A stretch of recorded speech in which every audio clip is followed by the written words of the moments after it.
Yes, I'm going to be speaking in English. Thank you in advance for indulging me on that. My name is Adam Geller. I'm Vice President of Product Management for Palo Alto Networks, and I'd like to thank SecureLink for having me here today to talk about how Palo Alto Networks and our customers are really aligning and reshaping our security or our approach to security in order to help customers better align with their cloud adoption strategies. I got up nice and extra early this morning to practice this presentation, so I've already delivered it 3 times. The only difference with this time, it'll be the first time I'm actually doing it wearing pants, but I'm ready to deliver the presentation now. I thought that would make you guys more comfortable. I'll dress up for you for that. So, quick disclaimer, there are some elements of this presentation that are a little bit forward-leaning, so I get to share our legal disclaimer that there are a few roadmap decisions in here. So don't make buying decisions based on anything that I tell you. I'm happy to tell you after what if anything, and when it's coming.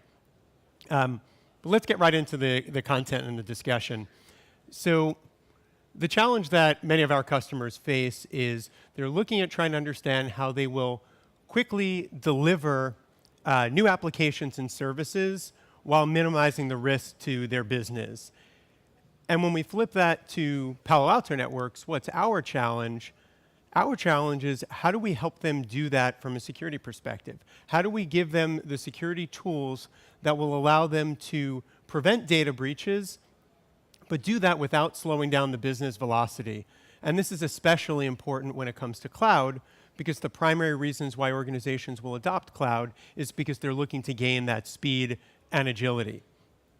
Now, from the show of hands that we saw before, I realize most people know Palo Alto Networks, so you would probably recognize us most familiarly as a network security solution. That's what our heritage focused on, and we've spent the past decade or so significantly working in inline network security.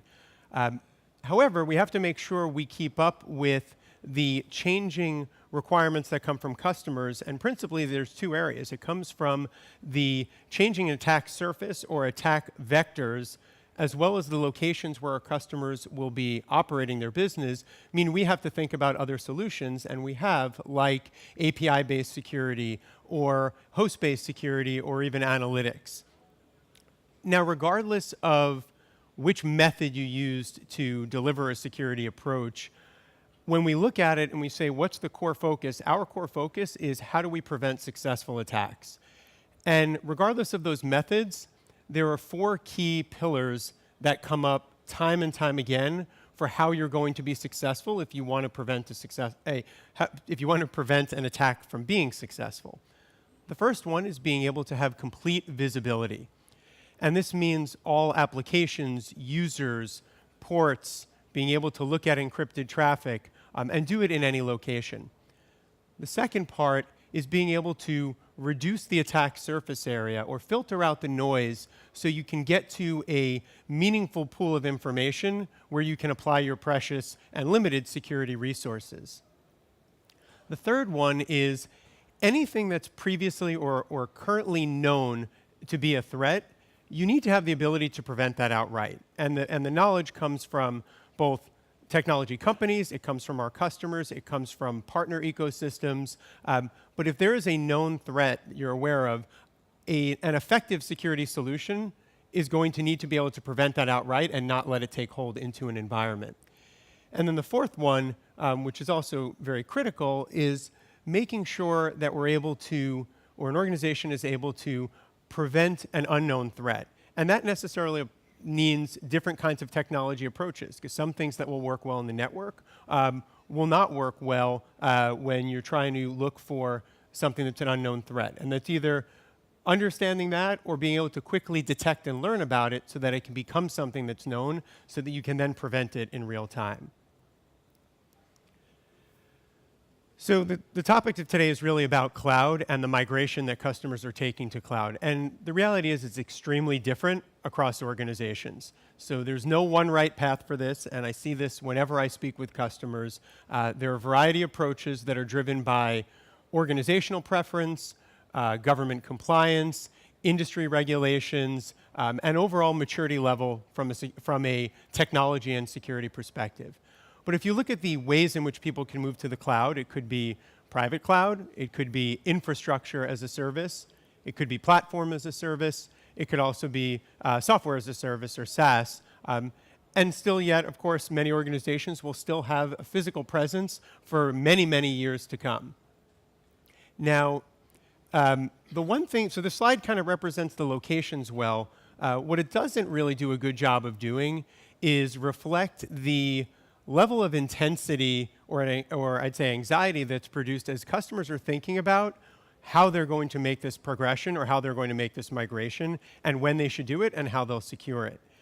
And to put that in a little more context, I want to share a quick story with you.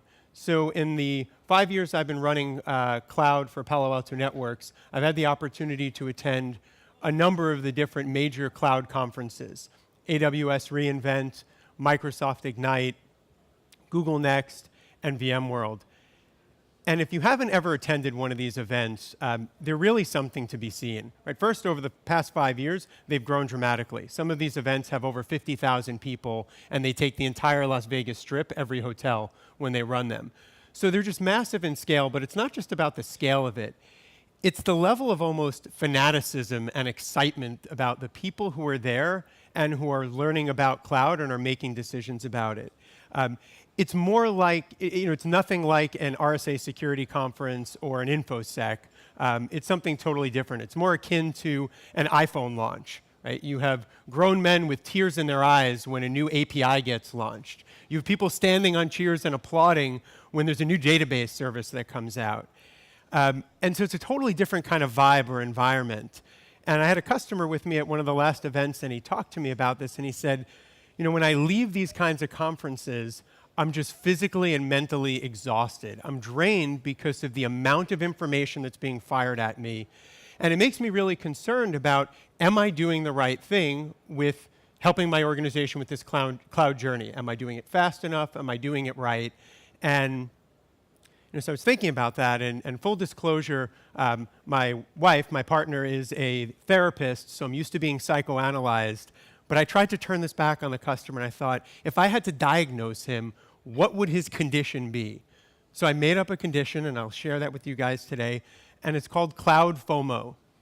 It's a fear of missing out triggered by the thought that all of your peers are infinitely more cloud native than you are. And I searched on this on the internet to see if anyone had said this before. I haven't found anyone, so I'm going to keep this as my official definition. But the interesting thing is it's actually a real phenomenon. And I'll tell you why, a couple reasons. One, I did actually find a study when I searched for this. It didn't use the term, but the study was there, and it was a Commvault study from 2017, and they asked the question. They said, how concerned are you that you are missing out on new advancements related to the cloud? And overwhelmingly, over 80% of people responded, and these were IT executives, and said, I'm either very concerned or extremely concerned that I'm not taking the right approach to the cloud, right? And this reflects exactly with what I see when I'm out meeting with customers, traveling around in all regions around the world, and I talk to IT executives. They're significantly stressed or concerned about pressures from their board, pressures from their business units and departments to decide, how am I going to move to the cloud? When should I? And what's the right approach for doing it? And what's the number one anxiety-provoking element of it? It's security. And one of the reasons for that is the teams who are working on cloud initiatives often have very different goals and metrics. So the development organization that's looking to build applications in the cloud is focused much more on being very dynamic, speed, agility, being able to provide on-demand resources. And the security organization is often much more focused on, as you'd expect, protection, being a little bit more structured and controlled in its approach, and really being able to protect the assets and the intellectual property that might be deployed in the cloud. So what it comes down to is that in practice, securing the cloud can potentially be very difficult. And so why is that? Well, the first one is there's a fragmented approach to it. So the tools, or there often is a fragmented approach. The tools that will work within your enterprise might not work in the cloud, or if you adopt native cloud tools that are built and are from the cloud providers themselves, they often have no portability to either other clouds or back to your own enterprise organization. The security tools are often also very manual in their approach, it's at least historically in how they've been applied, and that is just the antithesis of the cloud, right? So you can't really get started in cloud if you're going to add in a bunch of manual processes. And last but not least, human error plays an increasingly important challenge to securing cloud environments. And I want to spend a few minutes on these last two, specifically the manual security and human error, because I think in public cloud and SaaS specifically, they have an extra element of significance to them or impact. And I'll give you an example, a real-world example of this, and tie it back to cloud security.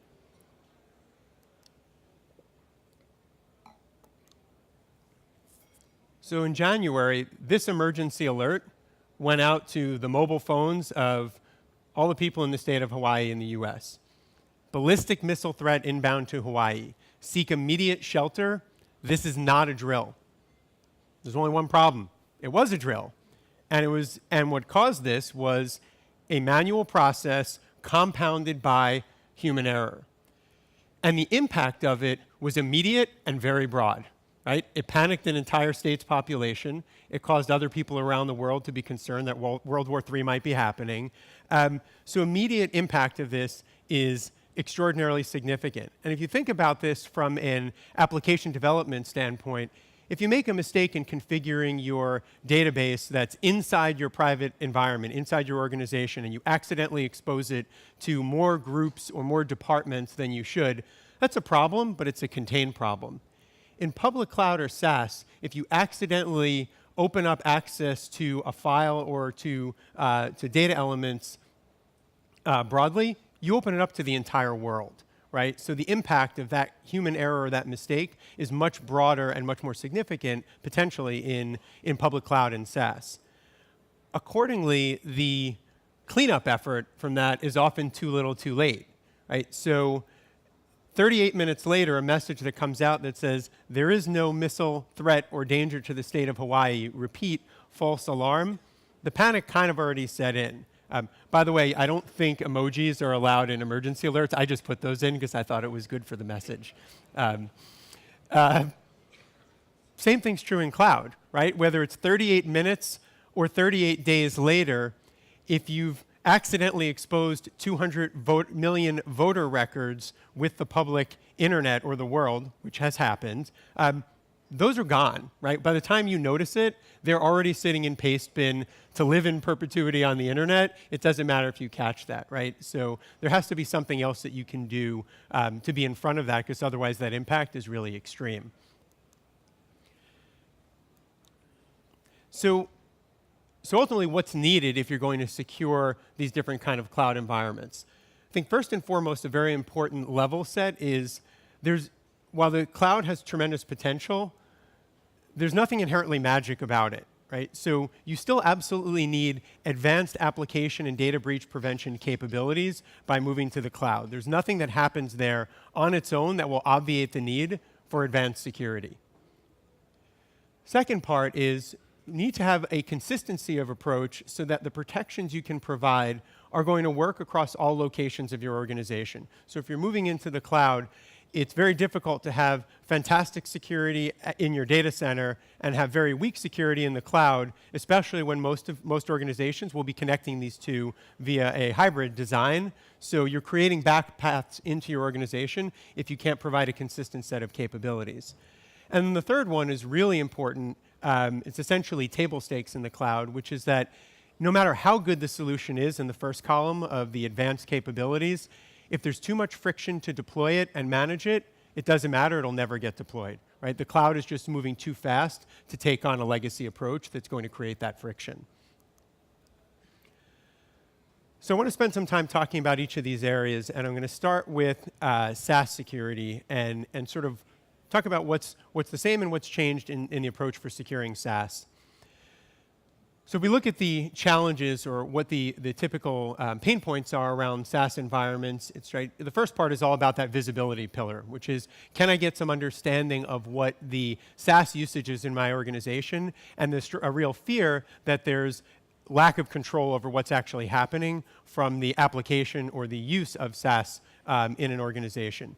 Second part is, if you have that uncontrolled usage, will it create an environment where you have potential exposure of sensitive data? And also, have you created an attack vector and a distribution mechanism for malware to get into your organization?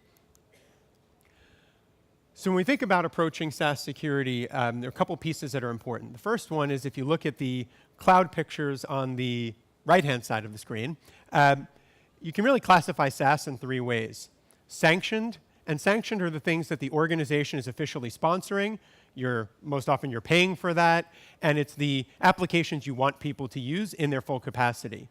There are tolerated SaaS applications, and by the way, these categorizations are customer specific. They're not generically, this is how they work.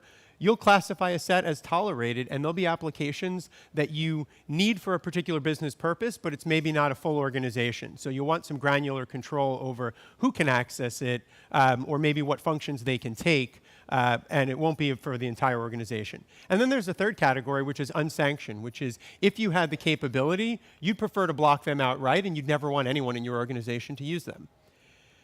So the way you get to this, or the opportunities to do this, are sort of twofold. The first one is, there's absolutely an inline security component for securing SaaS applications, right? And inline, whether it's next generation firewall, or it's, let's say, our Global Protect cloud service, or other vendors using proxies, ultimately you need to be in the path of traffic. And you need to be in the path of traffic from the locations that matter: headquarters, branch, remote users, on managed or unmanaged devices. But you want to be in the path of traffic, because then you can actually apply granular controls to who can get to the SaaS applications and what they can do.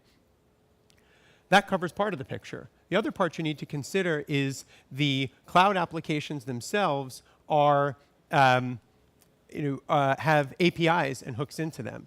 So solutions like what we do with Aperture focus on monitoring the in-cloud activity, the configuration of the applications, and protecting the data that's stored in those cloud applications. And together, these two pieces will give you visibility into things like understanding shadow IT usage. Who's using what applications? How much are they using it?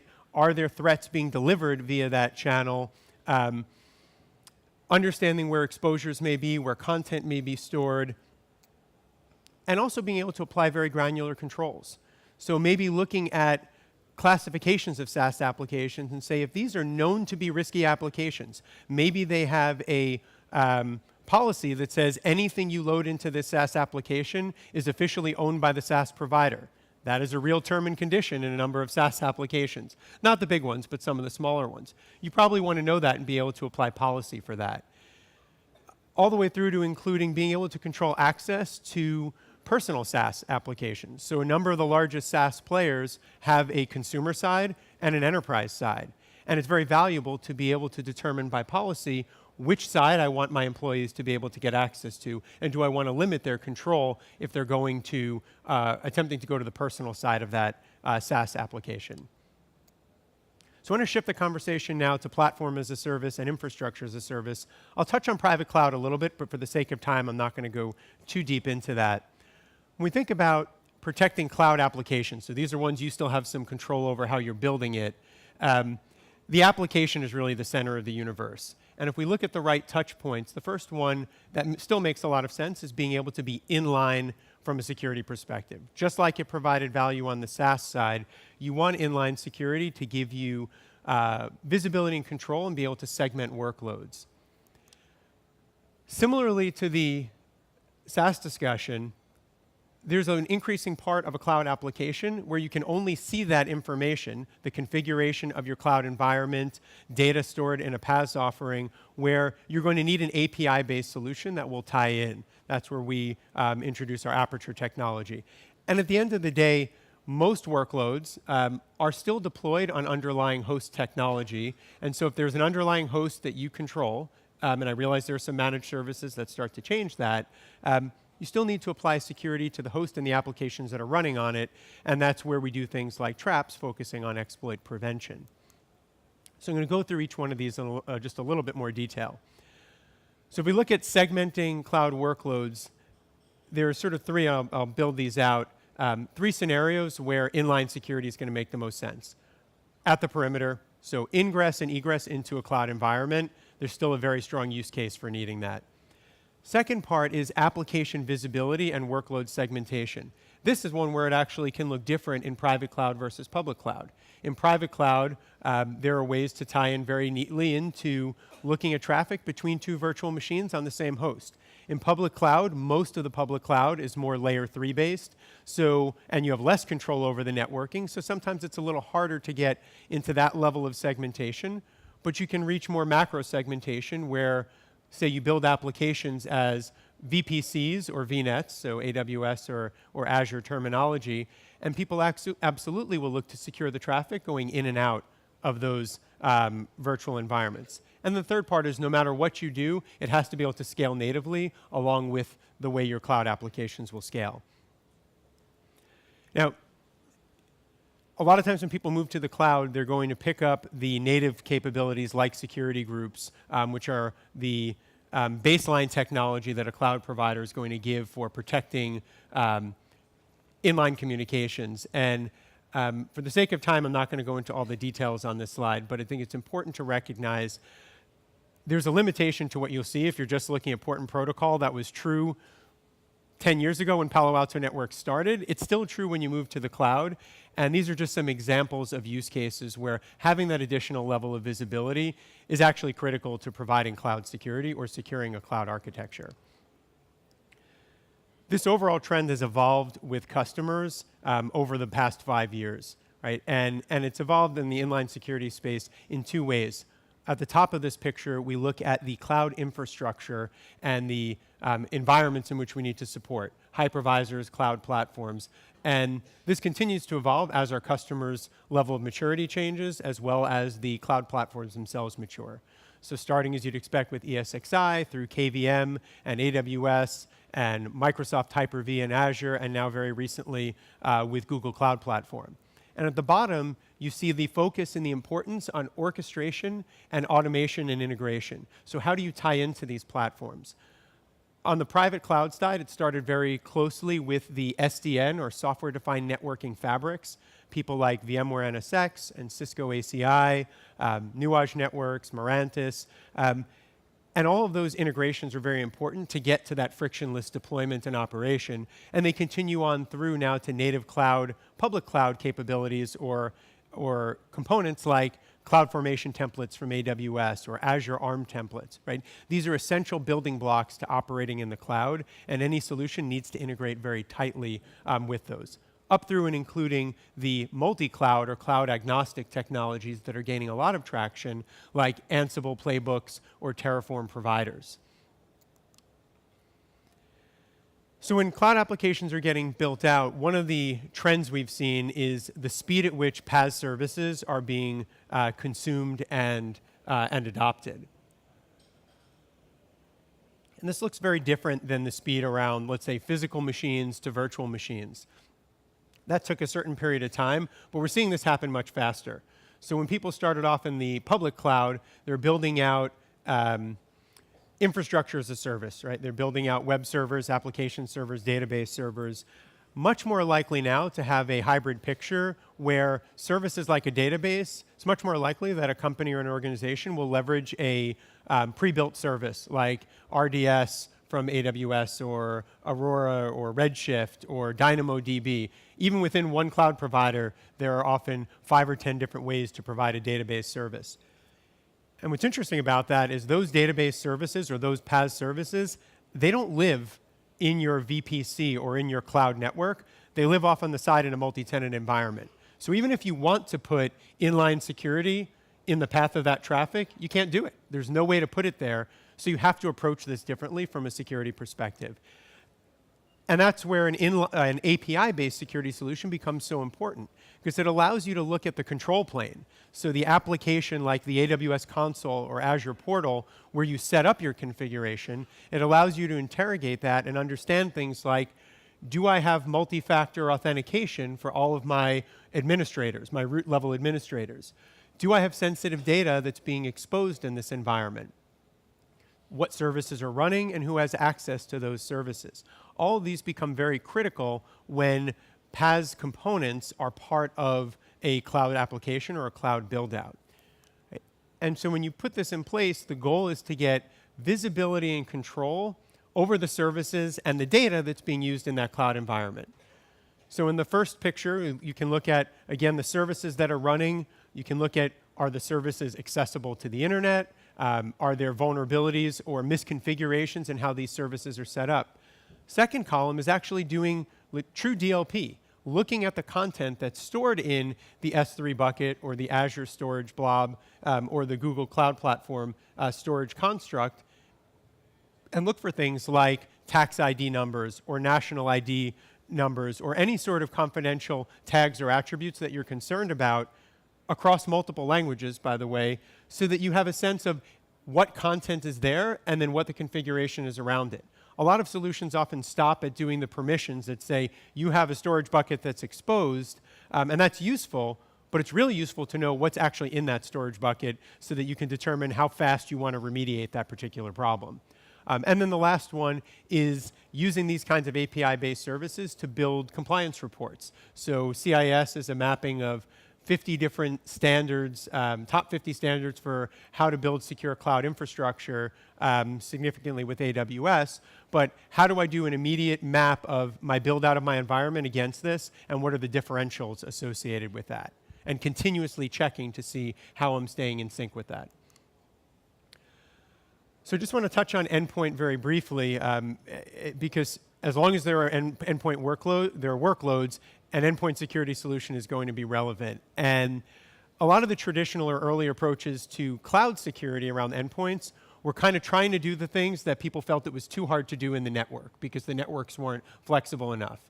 So we do signature-based AV or IPS capabilities. And while that was useful, as we know, the network is really not network or an endpoint that's focused on signatures isn't really going to be particularly helpful for 0 days, right? For something that's been completely or previously unknown where you have no pattern to match for it.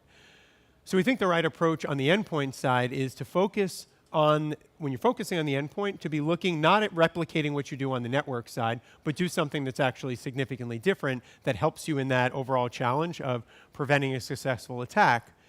And that's by looking at exploit prevention techniques and malware prevention techniques.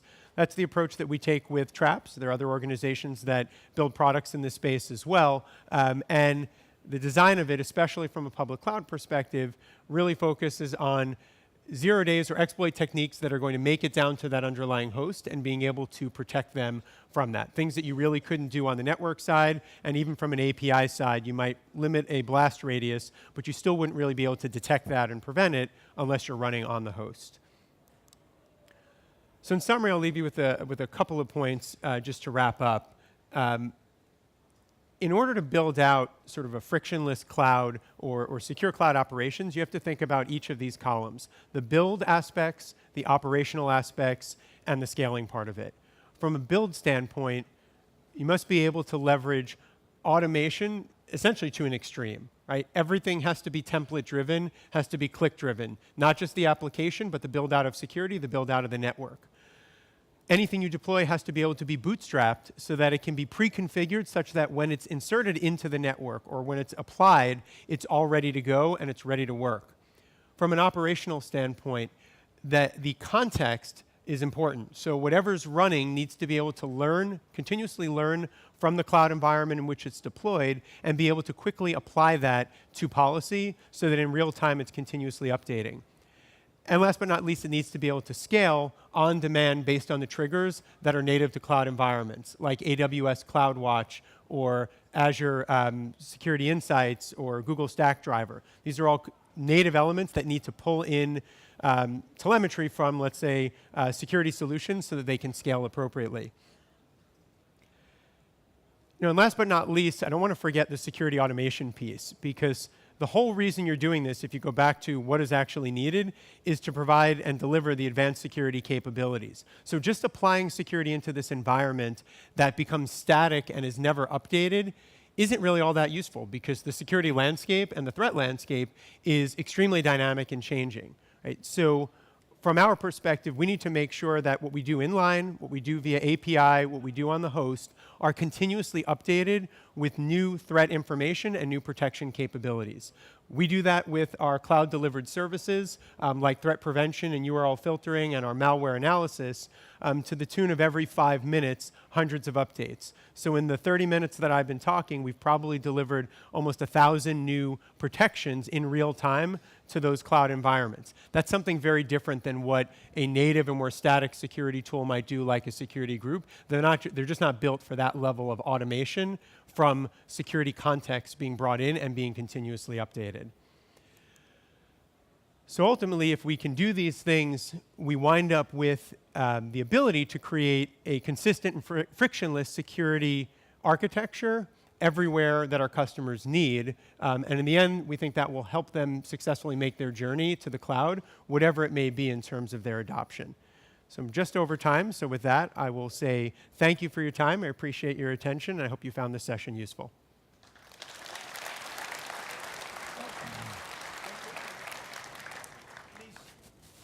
Stay on stage. Hebben geluid? Yeah. Are there any questions, remarks for Adam? This is your moment. Adam, you're still based in Silicon Valley, right? Yes. So, I have an ambitious son. He wants to go further in security, in cybersecurity. Where should he go? Should he go to Silicon Valley? Should he go to Moscow? Or should he go to Beijing? Ooh, that's a good question. Or perhaps Sliedrecht? It depends on what. I guess it depends on what side of the security problem he wants to work on. I have no clue. I can't hardly follow him anymore. But rephrasing my question. Yeah. So where does it happen? Where's the knowledge? Who's running up front? I mean, it's going to happen. It's going to happen everywhere. I think you look at what there's research and there's insight in. Security is a great, and cyber in general is a great democratizer, right? You don't have to be the biggest country in the world to do it.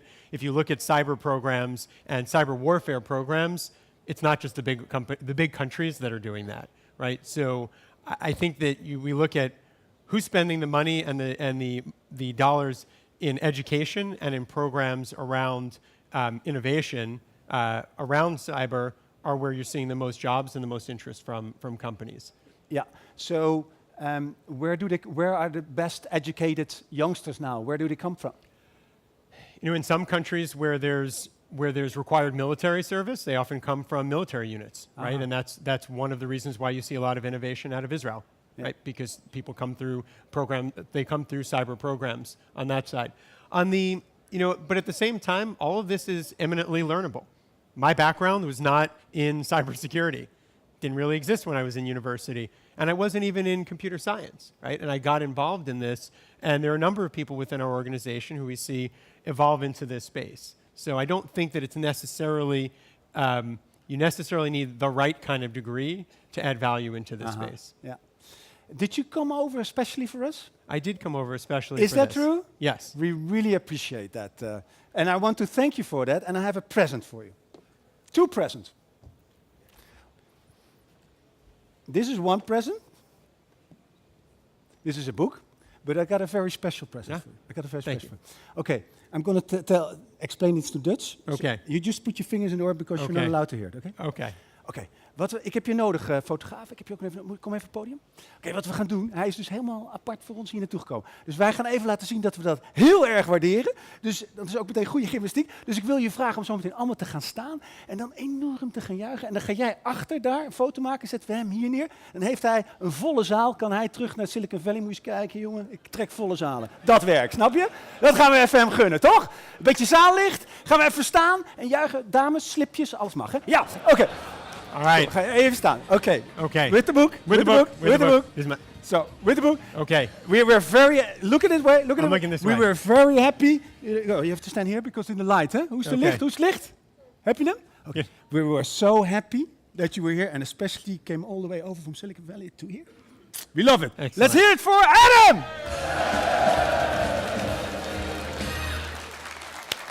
Thank you. We'll send you the picture encrypted. Thank you. Okay. Thank you very much. Thank you so much. Dankjewel voor de fotografie. Thank you, Adam Geller.